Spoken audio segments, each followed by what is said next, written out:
everywhere don't they boil now. People don't they hey. Who travel yesterday no fit come back today, because the money where he budget to use travel and come back, he no reach am again. So where he dey now? He don't dey stranded. Now the condition where Nigerians they inside like this. It's all right. That proclamation, fuel subsidy, is gone. Let us see the irony. The irony of that proclamation. When you hear me? The irony, like waiting no add up with that proclamation. I go let una know now.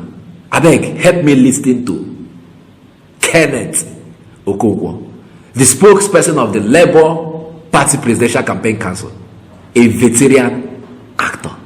I'm gonna watch.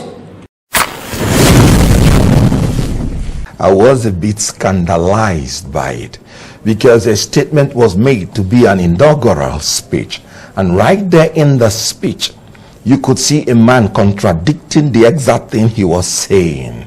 Well, I may not blame him. The statement was written for him, but his own utterances, which was not even in the text, ran exactly contrary to exact thing he was saying. Meaning, he was simply being a mouthpiece to somebody who wrote something. I said it during campaign that I am not moved by anything documented, because that may just be the work of some brilliant professors. I want to hear the candidates talk. I want them to be cross-examined. Let's hear what he will say. Now, let me move into why I said this.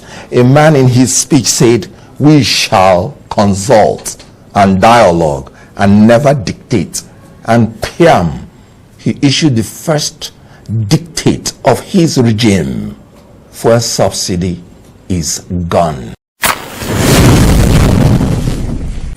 Kenneth talk inside that video where you just watch, say, can you imagine Tinubu in inauguration speech, inside in inauguration speech, him talk say, "I will consult and dialogue and never dictate." Right on that spot where him talk this thing, him give out a first dictate. I be dictate. Him become dictator immediately. Fuel subsidy is gone. On top of that statement where him just talk, say, "I will consult and dialogue and never dictate." Now he issue out in first dictate. Fuel subsidy is gone. Most often I go they make the argument now, say, no be him comot the fuel subsidy. Say na Buhari. Make I clear you now. Look, there was provision for fuel subsidy from January to June, half of the year. Tinubu enter and say, "It's gone. Ending of May." Una dey hear me? So the money that has been apportioned for June subsidy, who go chop am? Where e dey? Who go account for am? Okay, you never see the rates now. They don't bring out the new rates for fuel. You never see. Check your screen. Be like, say, I drop something for there. Check your screen. You don't see the new rates now. Now all of us they inside this we sit together. Una dey hear me? What you are supposed to do? Allow it. That Buhari don't put. He don't put Tinubu for tight corner. Una dey hear me? Maybe now why him talk say we will miss him when he is gone. He don't put this guy for tight corner.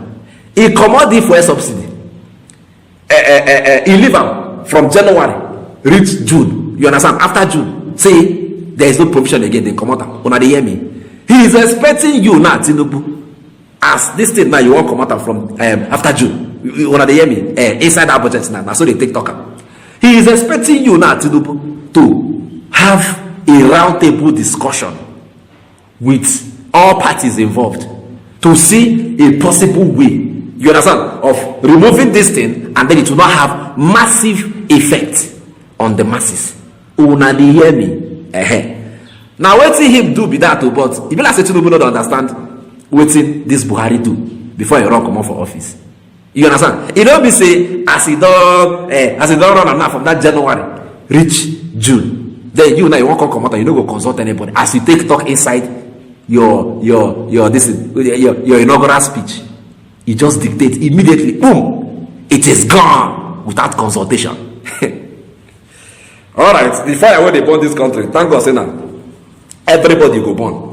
NLC chairman Joe Ajero, una dey hear me? Now you wan talk now. I'm gonna watch. The prayers of NLC is that we go back to status quo, negotiate, think of alternatives and all the effects and how to manage the effects this action is going to have on the people.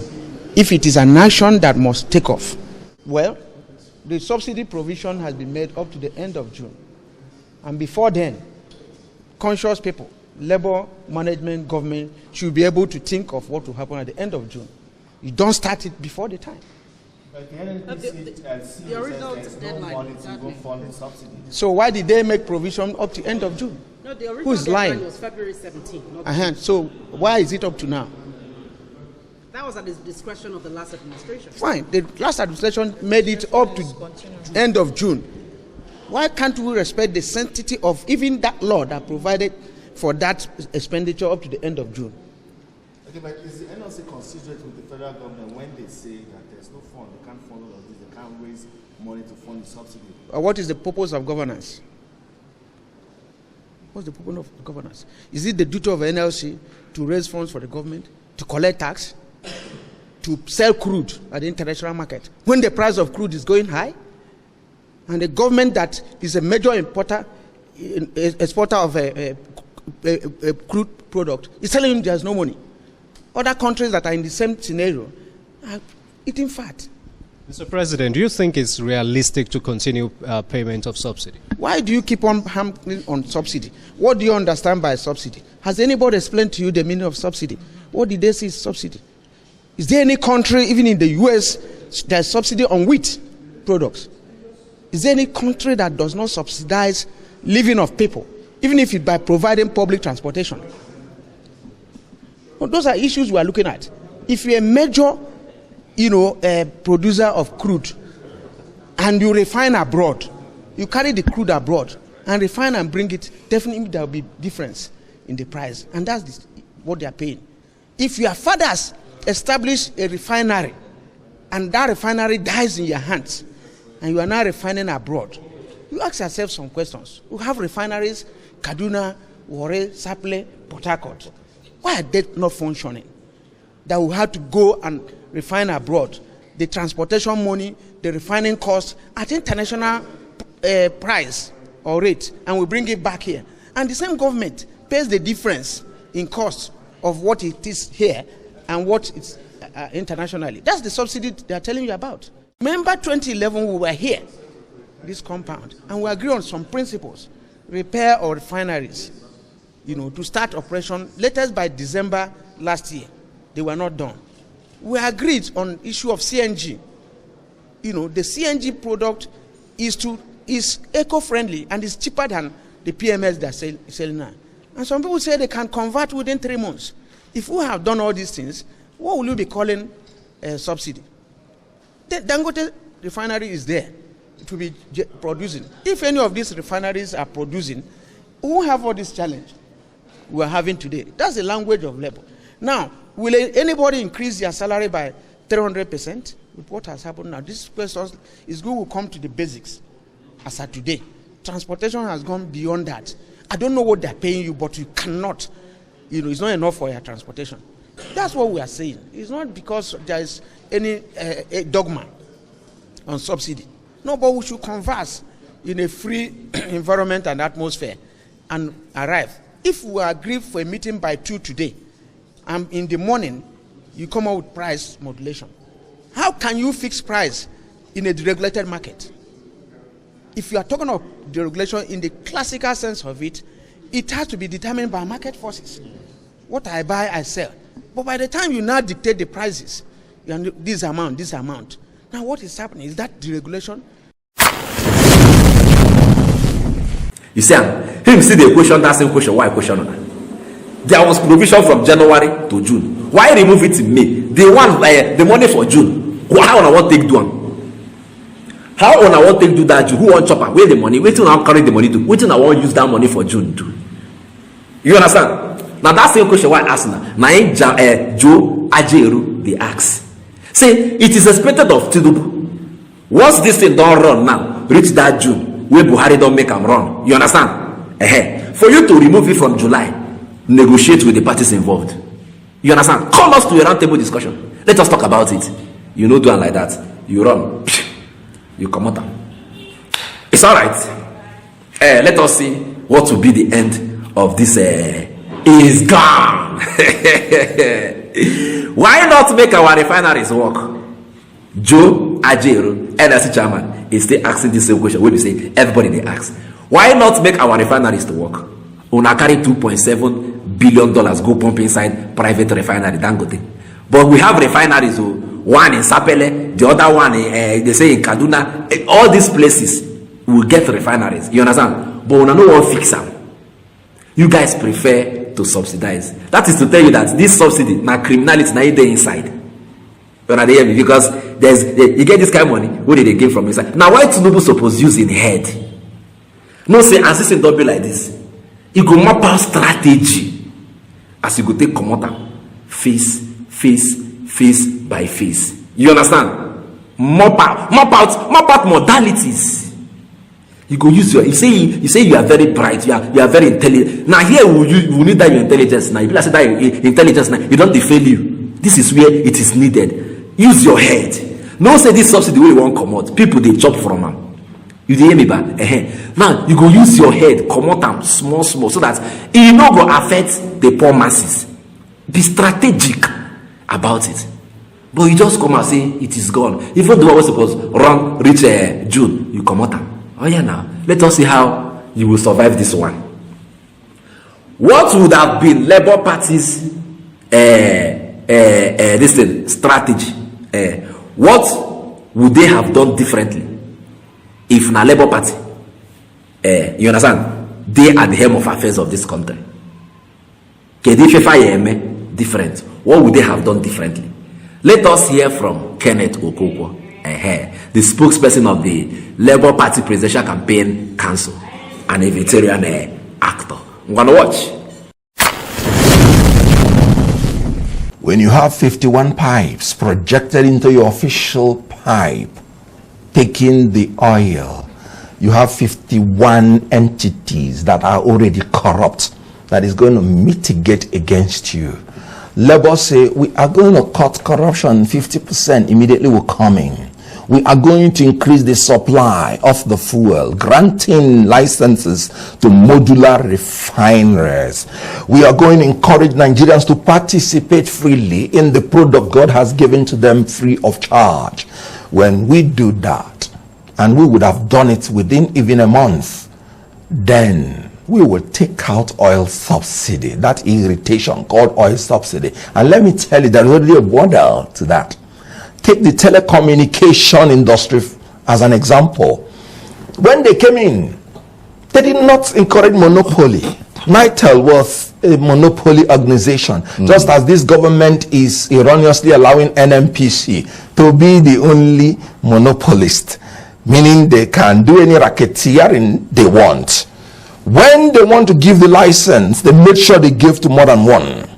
Econet and MTN, if I can remember. And immediately telecommunication had checks and balance. But even the two was not enough. You know what MTN said? MTN said they cannot go into second per second billing until 10 years. And they were charging 50 naira per second of call. 2 years after that, they put in Glow. Glow started with second per second billing, and MTN found the technology that they couldn't find and immediately resorted to second billing.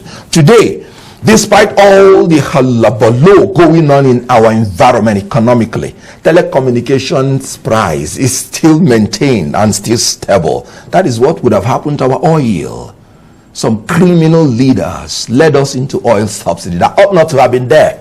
Dangote spent $19 billion to rebuild his refineries, and these people have spent more than that, and they could not repair their refineries. you can see the gap in criminality and corruption. That's what they would have taken out. And naturally, you wouldn't even need to talk about subsidy. Oil price will become lower than it is.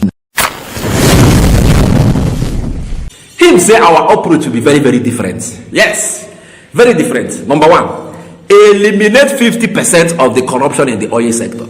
Also, what they hear say our pipelines say they get additional people they punch into our pipelines left, right, center. They thief our oil. You understand? Now Kenneth Okonkwo they tell you now say they go checkmate 50%, like they go shut them down. You understand? They go checkmate 50% of the corruption in the oil sector within their first 1 month. You understand? When you don't checkmate, you go no say money we will suppose get. Now in the enter, not be say people they thief the remaining. That money now when they enter now, it go to do some other things. You understand? And even maybe to run part of the subsidy as they come out and small they go, small they go before you go finish to come out. And when they hear me, two, him say they go increase supply of fuel, granting license to modular refineries, and then they will eliminate NNPC monopoly in the system. When they hear me, as they no one fix our refineries with it, all these guys will be say they manage the refine small. You understand? We will say now illegal. You understand? Government can bring these people together. Government can bring them together. You understand? Have a training for them. That's why he say, like give them license to be, no matter the quantity where they produce, they come out. When they hear me, by so doing, you can regulate the system in a way so that not be only NNPC they import. Local people can still do something on their own within the shortest possible time. You understand? Even as they still look forward to fixing our big refineries where government don't shut down for a while. By that competition now being established in the system, where we say not be only NNPC get the monopoly to the import PMS and other petroleum products. Say we still get them local here. You understand? It will regulate the price even as you come out the subsidy. See brain now. Who go listen to this kind of thing now? You don't go say SS day inside. Me could they relax. See brain. See, it has to take an akanara now. These people now, they not go come learn from what Kenneth Okonkwo talk and maybe implement them. Pride. When they hear me. So all these things, and they tell on this thing from right from the beginning. Say, look, even I don't they play this ethnic and religious card. When they set, you don't settle. You do not buy a loaf of bread cheaper in your house because say now your brother did it. Now lie you. If a loaf of bread is 100 naira, everybody go buy 100 naira. You cannot buy it cheap. That is the reality on ground. So let your ethnicity now save you from buying fuel 500 or 600 because government no just know how to follow issues. That's just come as I say, fuel subsidy is gone. My brother, fuel subsidy, fellow Nigerians, it is gone. No, make all of us. Now all of us, they inside of me. Now all of us go collect the hits. Let me see whether your brother now go save you. I go say on a later, Abeg. If you like this update, subscribe to my channel. Abeg. Biko, Ejo, Da Allah. Subscribe.